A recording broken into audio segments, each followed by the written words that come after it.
नमस्कार, जय हिंद मेरे प्यारे साथियों आज की वीडियो में यूपी पुलिस कांस्टेबल री एग्जाम 2024 के लिए हिंदी के 37 most important previous year question लेकर आए हैं। तो वीडियो पर अंत तक बने रहना। वेरी मोस्ट इम्पोर्टेंट क्वेश्चन है, PYQ हैं। तो चलिए वीडियो शुरू करते हैं। पहला प्रश्न है, मिरग डैश घास खा रहा है। तो यानी इसमें पूछने का मतलब था कि मिरग का बच्चा क्या कहलाता है, बछड़ा, शिशु, बच्चा, शावक। क्या होगा इसका सही आंसर? तो इसका ऑप्शन हो जाएगा ऑप्शन नंबर डी, शावक। देखिए, मिरग का वो जो बच्चा होता है वो शावक कहलाता है। तो इसका सही आंसर होगा ऑप्शन नंबर डी, शावक। चलिए नेक्स्ट, कनफटा में समास बताइए। देखिए, कनफटा में समास बताना है। इसमें समास क्या होगा कनफटा के? तो क्या होगा इसका सही जवाब? बहुब्री या द्वंद्व या अव्ययभाव या कर्मधारय। तो इसका सही आंसर होगा ऑप्शन नंबर ए, बहुब्री। देखिए, कनफटा जो होता है ये एक नाथों का संप्रदाय होता है। ये कानफटे का मतलब होता है कान है फटे हुए, जिसके नाथों का एक संप्रदाय होता है। तो इसका सही आंसर होगा ऑप्शन नंबर ए, बहुब्री। नेक्स्ट, भारत दुर्दशा के लेखक कौन हैं? भारत दुर्दशा के लेखक कौन हैं? Option number A, Vrindavan Lal Sharma, B, Devkinandan खन्नी, सी, अयोध्या सिंह उपाध्याय हरियोग, या डी, भारतेंदु हरिश्चंद्र। क्या होगा इसका सही जवाब? इसका सही जवाब होगा option number D, Bharatendu Harishchandra. देखिए, भारत दुर्दशा के जो लेखक हैं वो भारतेंदु हरिश्चंद्र हैं। इसके साथ आप एक ध्यान रखना, वेद की हिंसा, हिंसा न भक्ति, ये भी है भारतेंदु हरिश्चंद्र की रचना है। अंधेर नगरी, नील देवी, ये भी भारतेंदु हरिश्चंद्र की रचना है। इसको ध्यान रखना है। चलिए नेक्स्ट, विरूपाक्ष का समानार्थी शब्द बताइए। विरूपाक्ष का समानार्थी शब्द बताना है। क्या होगा इसका सही जवाब? विरूपाक्ष का समानार्थी शब्द क्या विलक्षण नेत्रों वाला, या निर्जन, या गुस्से स्वभाव वाला, या शक्तिशाली। क्या होगा इसका सही जवाब? इसका सही जवाब होगा ऑप्शन नंबर ए, विलक्षण नेत्रों वाला। विरूपाक्ष का समानार्थी शब्द होता है विलक्षण नेत्रों वाला, यानी विरूपाक्ष का मतलब होता है विलक्षण नेत्रों वाला। अगला सवाल देखिए, आज वर्षा होगी, मैं कल नहीं होगा, सॉरी दोस्तों, ये काल होगा।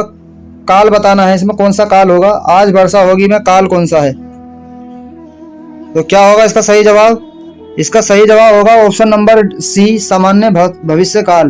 देखिए, आज वर्षा होगी में क्या होगा? सामान्य भविष्य काल होगा। ठीक है। नेक्स्ट, 2017 का साहित्य अकादमी पुरस्कार किसे मिला? वेरी इंपोर्टेंट क्वेश्चन है। देखिए, 2017 का साहित्य अकादमी पुरस्कार बताना है इसमें किसे मिला। तो 2017 का साहित्य अकादमी पुरस्कार मिला था option number B, Ramesh Kuntal Megh को। इसके साथ आपको ध्यान रखना, 2022 का साहित्य अकादमी पुरस्कार वो मिला था बद्री नारायण को तुमड़ी के शब्द के लिए। ठीक है। और अगर ये रमेश कुंतल मेघ की बात करूं तो ये किस रचना के लिए दिया गया था? ये विश्व मिथक सरित सागर हेतु दिया गया था। इसको भी आपको ध्यान रखना है। चलिए अगला, भारत के उच्चतम न्यायालय तथा उच्च न्यायालय की भाषा संबंधी निर्देश किस अनुच्छेद में दिए गए हैं? वेरी इंपोर्टेंट क्वेश्चन है। इसमें किस अनुच्छेद में ये बताना है कि वो दिए गए हैं। भारत के उच्चतम न्यायालय तथा उच्च न्यायालय के भाषा संबंधी निर्देश किस अनुच्छेद में दिए गए हैं? तो इसका क्या होगा सही जवाब बताइए। यदि आपने चुना ऑप्शन नंबर सी, अनुच्छेद 348, तो बिल्कुल सही है। अनुच्छेद 348 में ही भारत के उच्चतम न्यायालय और उच्च न्यायालय के भाषा संबंधी जो निर्देश हैं वो अनुच्छेद 348 में दिए गए हैं। चलिए अगला प्रश्न, गणपति चंद्रगुप्त ने हिंदी का प्रथम कवि किसे माना है? Option A, Pund, B, Sarahapad, C, Shalibhadra Suri, D, Swayambhu. तो क्या होगा इसका सही जवाब? इसका सही जवाब होगा option number C, Shalibhadra Suri. Shalibhadra Suri को गणपति चंद्रगुप्त ने हिंदी का प्रथम कवि माना है। अगला प्रश्न, गंगा मैया उपन्यास के लेखक कौन हैं? गंगा मैया उपन्यास के लेखक बताने हैं इसमें। गंगा मैया उपन्यास के लेखक हैं। तो क्या होगा इसका सही जवाब? यदि आपने चुना ऑप्शन नंबर बी, भैरव प्रसाद गुप्त, तो बिल्कुल सही है। भैरव प्रसाद गुप्त गंगा मैया उपन्यास के लेखक हैं। अगला प्रश्न, लोग भूल गए हैं साहित्य अकादमी पुरस्कार पाने वाले कवि हैं। लोग भूल गए हैं साहित्य अकादमी पर जो साहित्य अकादमी पुरस्कार है वो पाने वाले कवि हैं, वो बताने हैं इसमें। ऑप्शन नंबर ए है गिरिजा कुमार माथुर, रघुवीर सहाय बी ऑप्शन, सी ऑप्शन है कुंवर नारायण, डी ऑप्शन है त्रिलोचन। तो क्या होगा इसका सही जवाब? इसका सही जवाब होगा ऑप्शन नंबर बी, रघुवीर सहाय। रघुवीर सहाय लोग भूल गए उनकी रचना है ये। तो रघुवीर सहाय को और ये कब मिला था? 1984 में, ध्यान रखना है आपको, 1984 में दिया गया था। और इसके साथ आपको 2022 का जरूर याद रखना है। 2022 का तुमड़ी के शब्द बद्री नारायण को दिया गया था तुमड़ी के शब्द के लिए, ठीक है, ये भी आपको ध्यान रखना है। चलिए अगला प्रश्न, भाव विलास और रस विलास कृति के लेखक बताने हैं। भाव विलास कृति के लेखक, दोस्तों ये प्रीवियस ईयर क्वेश्चन, ये आए हुए क्वेश्चन है, ये मैं अपने पास से नहीं लाया हूँ, ये प्रीवियस ईयर क्वेश्चन है, यूपी पुलिस में पूछे गए प्रश्न है। तो चलिए बताना है, भाव विलास और रस विलास कृति के लेखक कौन है? इसका सही आंसर होगा ऑप्शन नंबर डी, देव। देव भाव विलास और रस विलास कृति के लेखक हैं। चलिए अगला, पायोधी, सिंधु, बारिश किसके पर्यायवाची शब्द हैं? देखिए पायोधी नहीं होगा, पयोधी होगा, इसमें एक आ का डंडा खत्म कर देना, पायोधी नहीं होगा, पयोधी होता है। पयोधी, सिंधु, बारिश किसके पर्यायवाची शब्द हैं? तो ये बताना है किसके पर्यायवाची शब्द हैं। ऑप्शन नंबर इसका बी सही हो जाएगा, समुद्र, ठीक है, समुद्र के पर्यायवाची शब्द हैं ये, पयोधी, सिंधु, बारिश। मेघ को याद रखना आपको, मेघ बादल बोलते हैं, जलधर बोलते हैं, बारिद, नीरद, जीमूत, तो ये बोलते हैं मेघ को। नदी के याद रखना है आपको, सरिता, आपगा, निर्झरिणी, तरंगिणी, तटिनी, ये सब नदी के होते हैं। और अगला है गंगा, तो गंगा के होते हैं मंदाकिनी, त्रिपदगा, भागीरथी, देव नदी, तो ये सब गंगा के होते हैं। अगला प्रश्न, किस वर्ष साहित्य अकादमी पुरस्कार नहीं दिया गया? देखिए साहित्य अकादमी पुरस्कार किस वर्ष नहीं दिया गया ये बताना है। तो इसका सही आंसर होगा ऑप्शन नंबर बी, 1962। 1962 में साहित्य अकादमी पुरस्कार किसी को नहीं मिला था। 1955 में पहला ही साहित्य अकादमी पुरस्कार माखनलाल चतुर्वेदी को दिया गया था, तो ये 1962 में नहीं दिया गया था। चलिए अगला, सन 1968 में ज्ञानपीठ पुरस्कार किसे मिला? 1968 में बताना है ज्ञानपीठ पुरस्कार किसे मिला। Option number A, Ramdhari Singh Dinkar, B, Sumitra Nandan Pant, C, Sachchidanand Hiranand, D, Mahadevi Verma. तो इसका सही जवाब होगा option number D, B, Sumitra Nandan Pant को ज्ञानपीठ पुरस्कार सुमित्रा नंदन पंत को मिला था 1968 में, चिदम्बरा के लिए, ध्यान रखना है। और इसके साथ साथ आपको ये भी ध्यान रखना है 1972 में मिला था रामधारी सिंह दिनकर को उर्वशी के लिए, ठीक है। और सच्चिदानंद हीरानंद बस्यायन अज्ञे को मिला था 1978 में, कितनी नावों में कितनी बार के लिए। और महादेवी वर्मा को 1982 में मिला था यामा के लिए, तो ये ध्यान रखना है। चलिए अगला प्रश्न, रसों का राजा किस रस को माना जाता है? रसों का राजा किस रस को माना जाता है? ऑप्शन नंबर 20 का ध्यान रखना है, श्रृंगार रस को रसों का राजा कहा जाता है। अगला प्रश्न,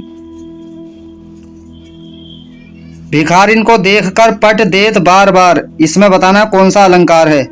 भिखारिन को देखकर पट देत बार बार, इसमें कौन सा अलंकार है? तो ये इसमें अलंकार हो जाएगा श्लेष अलंकार, ठीक है। देखिए पट के दो अर्थ हैं, पट के एक तो पट बोलते हैं वस्त्र को, और एक पट बोलते हैं दरवाजे को, तो इसलिए इसका सही आंसर क्या हो जाएगा? श्लेष। श्लेष का अर्थ होता है चिपका हुआ, यानी जिसमें एक ही शब्द के अनेक अर्थ निकलते हों, वहां पर श्लेष अलंकार होता है, तो यहाँ पर श्लेष अलंकार है।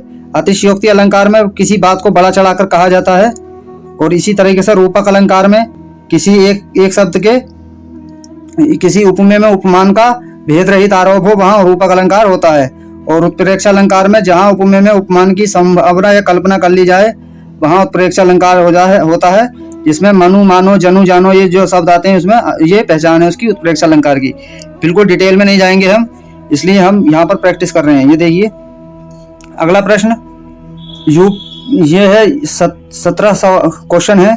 अमीर खुसरो द्वारा रचित कविता छाप तिलक सब छीनी किस भाषा में है? तो ये बताना किस भाषा में है।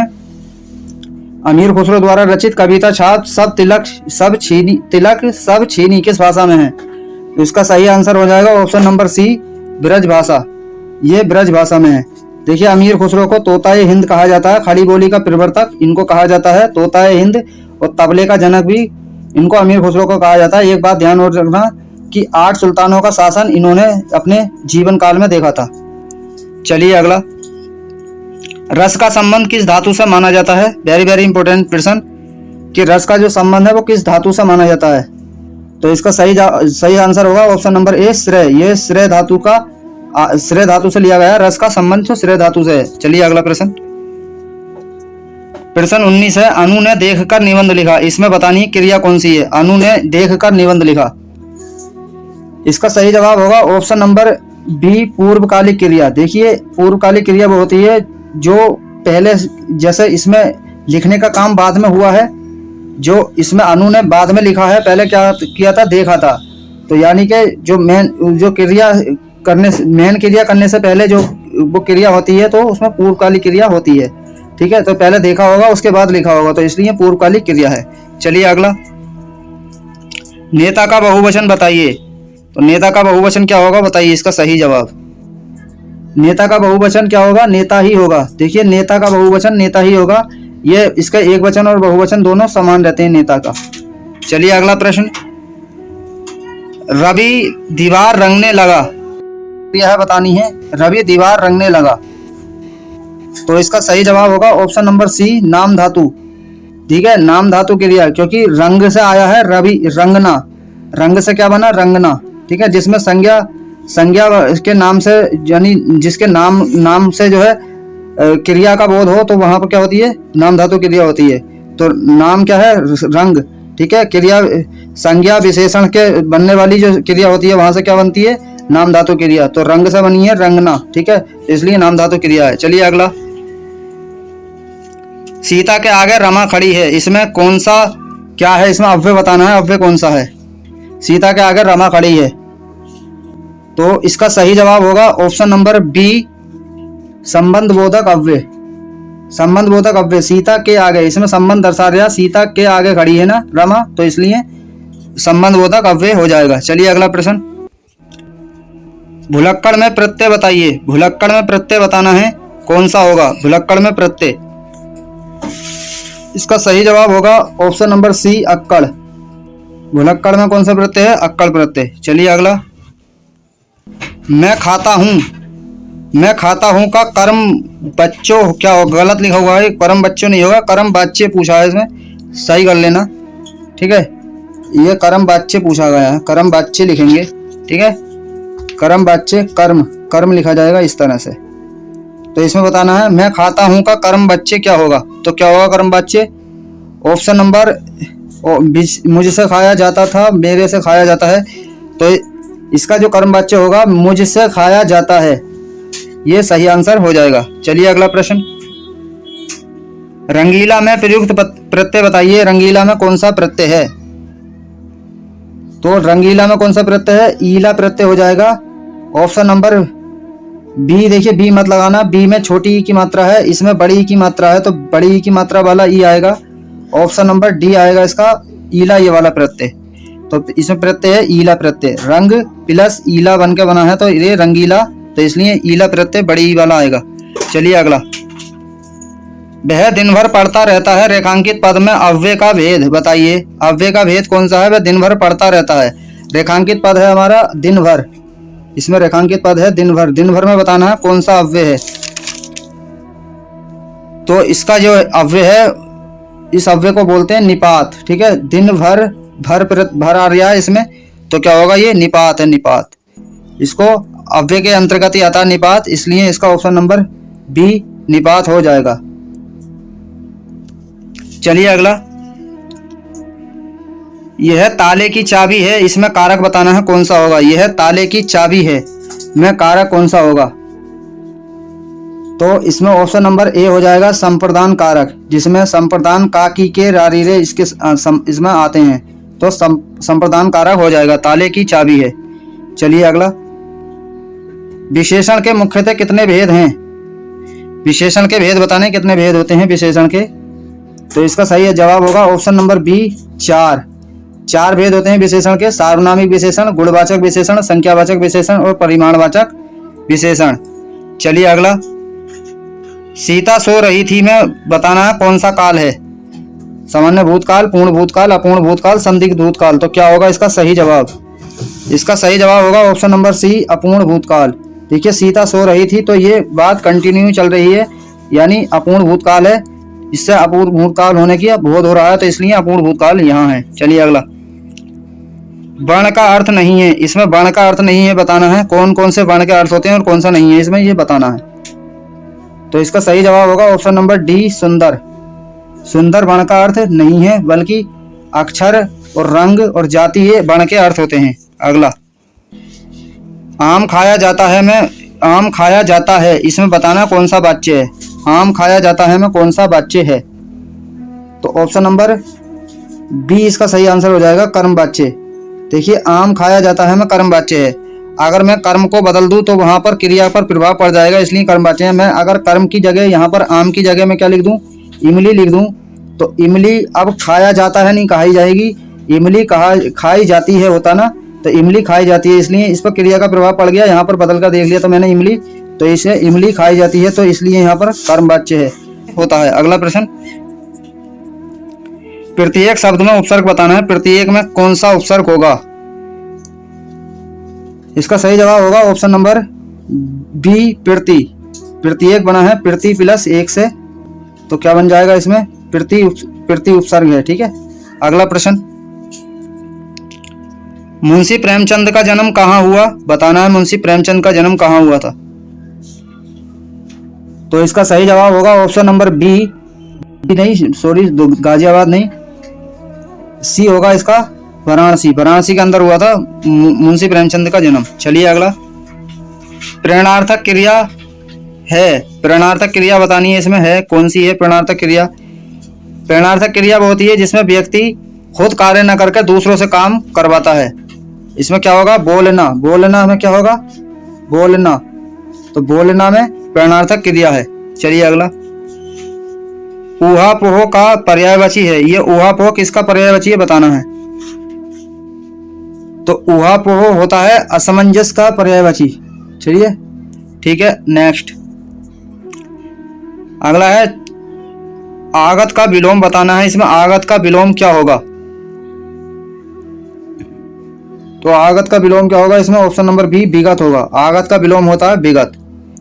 चलिए हमारा अब लास्ट प्रश्न रहा है, शुद्ध वर्तनी बताइए। शुद्ध वर्तनी बतानी है, परिणति बताइए कैसे लिखा जाता है। देखिए, ये ए ऑप्शन बिल्कुल गलत है, बी ऑप्शन भी बिल्कुल गलत है, और डी ऑप्शन भी बिल्कुल गलत है। इसका सही जवाब होगा ऑप्शन नंबर सी, परिणति। देख लीजिए, इसको ऐसे लिखा जाता है परिणति को। ये वेरी वेरी इंपॉर्टेंट क्वेश्चन इसी से संबंधित बनते हैं। कवियत्री पूछा जाता है, तो कवियत्री कैसे लिखा जाएगा, कवियत्री इस तरह से। ठीक है, कवियत्री को ध्यान रखना है। और तो ये थे आज के प्रश्न 37।